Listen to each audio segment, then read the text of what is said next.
Assalamualaikum students, how are you all? I hope that you all are doing great. Welcome to your channel, Monday to Scientific Academy. Today our lecture is related to chapter 5, which is quadratic equations, and I'm going to explain exercise 5b, question number 1. Question number 1 is the sum of a whole number and twice the square of the number is 10. Find the number. Okay, ji. Let's solve it. They're saying that the sum of a whole number you have. Okay, we do not know the number. We do not know the whole number. So we will say that suppose a number is x.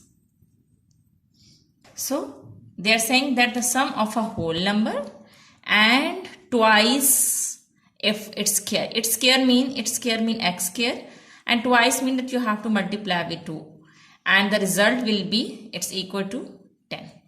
Okay, so now what I'm going to do is I'm going to move this 10 to the left hand side. X square plus 2x square minus 10. Alright, as you can see that now we are having a complete equation. Okay, so now what can we do is, okay, this is just x. Okay, now what we can do is we can factorize it. So now you know what is the first step for factorization. You have to make the factors. Here the coefficient is 1. So first you have to multiply first and the last number. So 10 ones are 10. Alright, now you have to choose any two factors that when you will multiply you will get 10, and when you will add or subtract you will get the mid number, which is 2. Okay, so what are those numbers?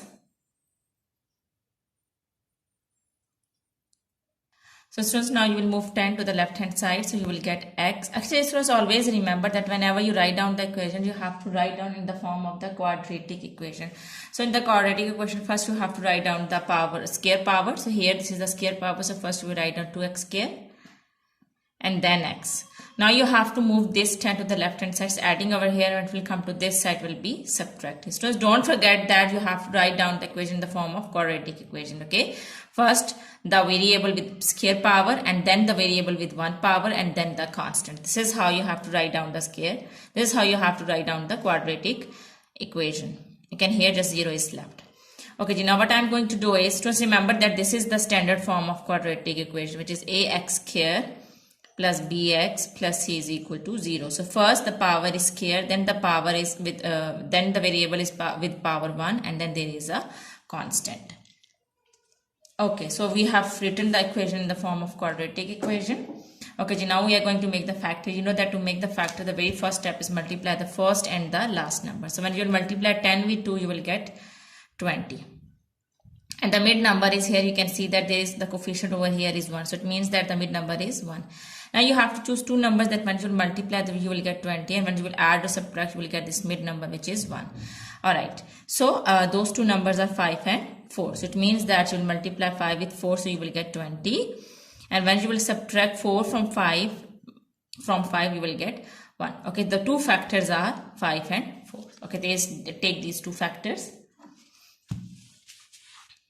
Achha ji, so write down the first term as it is. And in place of the second terms where you will write down those two factors. So here students, remember the rule that first you have to write down this sign over here. Okay, and the second rule is you have to write down the bigger factor first. Okay, these are the two rules which you need to follow. That first you have to write down this sign, and then the other rule is you have to write down the bigger factor first. Okay, now you have to decide that what should be the other factor so that you can get just one. It's plus 5, so the other factor should be with minus sign. Okay, the other factor is 4 now, but you have to put minus sign with it. Why? Because when you will subtract 4 from 5, then you will get.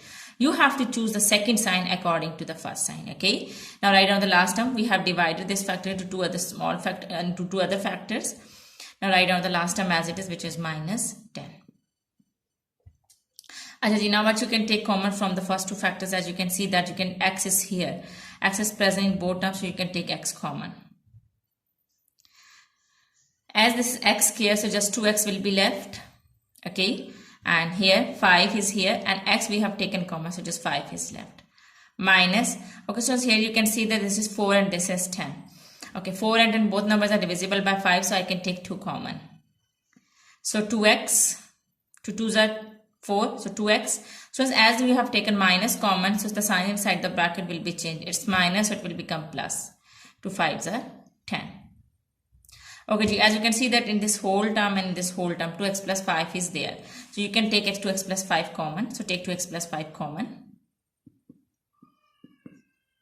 Now what's left? In this term x is left, and in this term minus 2 is left, and they both are equal to 0. This is equal to 0 and this is also equal to 0. So make them equal to 0.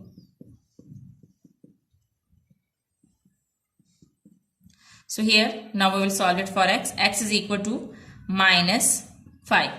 Okay, 2x is equal to minus 5. This 5 is adding over here. When it will come to this side, it will be subtracted. So x is equal to minus 5, and this 2 is multiplying with x. When it will come to this side, it will be divided with 2. Okay, x is equal to 2 is subtracting over here. When it will go to that side, it will be added. Students, we will consider, okay, as we know that, it's written, and we suppose that in the question it was given that whole number, okay, that sum of whole number and the square of twice of its square is equal to 10. So it means that the number is a whole number. So as this is fraction and this is a whole number, so we will consider this whole number. So we will say that the whole number, which is x, equal to 2. Okay, so I hope that question number 1 is clear to you. Let's move forward to question number 2. Okay, so now question number 2 is, if 4 times a whole number is subtracted from 3 times the square of the number, the result 15 is obtained, find the number.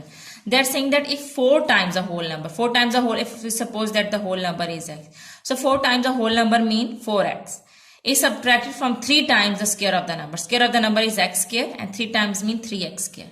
So you have to subtract 4x from 3x square, is equal to 15. So this would be your equation. So let's solve it. Okay, so the question is, okay, we are assuming that, suppose whole number is equal to x. They're saying that the sum of a, okay, if 4 times a whole number is subtracted from 3 times, is subtracted from 3 times the square of the number. Square of the number mean x square, and 3 times mean 3x square. And what is subtracted? 4 times a whole number. 4 times a whole number means that you have to multiply 4 with the whole number. So you will get 4x. So this is how you have to make the equation, that if you subtracted 4 times of a whole number from 3 times the square of the number. So what you will get? You will get 15. Okay, let's solve it. Okay, so again you will make it quadratic. First 15 is adding over here. It will come to this side. It will be subtracted. 3x square minus 4x minus 15 is equal to 0. Now what we are going to do is we are going to make the factors of this equation as well. Okay, so for that what you need to do is you have to multiply first and the last number. So when you will multiply 15 with 3, what you will get? You will get 45. So you have to choose 2 factors, that when you will multiply you will get 45, and when you will add or subtract you get the midterm, which is 4. You get the mid number. So you have to decide those 2 numbers, and those 2 numbers are 9 and 5. Okay, when you will multiply 9 with 5, you will get 45, and when you will subtract 5 from 9, you will get 4. It means that those 2 factors are 9 and 5. Okay, see. G. So I'm going to write down these 2 factors in the place of the midterm. I'm going to divide this term into 2 other factors, which are 9 and 5. So let's do it. Alright. Write down the first term as it is. As I have told you that you have to follow 2 rules by writing down the factors. First you have to write down this symbol as this sign, which is minus. And the other rule is you have to write down the bigger number first. Okay, so the bigger number is 9x. So I will write down 9x. Okay, now you have to choose the other sign. The other factor is 5 now. So you have to choose the other sign. What should be the other sign so that you can get 4? If it's minus 9, so the other sign should be plus, because minus plus is minus, and when you will subtract 5 from 9, you will get 4x. Okay, so you have to choose the other sign yourself according to this sign. So the other sign should be plus x, plus 5x. Other sign should be plus. Okay, so you will write down plus 5x. Now write down the last term as it is, which is minus 15. Now what's common in these 2 terms? As you can see that 3x is common. So here just x is left, and minus 3 3s are 9. I have taken 3x common. 1x is this is 3x square. So just x is left over here. 1x I have taken common. 3's are 9 and x I have taken common. Now what's common from these 2 terms? As you can see that 5 and 15, both numbers are divisible by 5. So I'm going to take 5 common. Okay. Okay, so x minus 5 3s are 15 is equal to 0. So now from this term and this term you can see that x minus 3 is common. So take x minus 3. Now what's left here is 3x is left, and what's left here is 5 is left. So you will write down 3x plus 5 is equal to 0. Now these both numbers are equal to 0, so I will make them equal to 0. X minus 3 is equal to 0 and 3x plus 5 is equal to 0. This is subtracting over here. When it will come to this side, it will be added in 0, so you will get 3. And from here, from this equation, this is 3x plus 5. So when you will move this far to that side, it will become minus 5.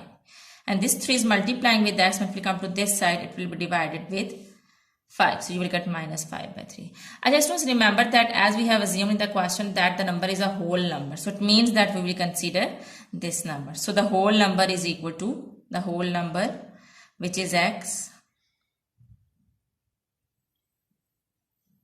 X is equal to 3. So this is your answer.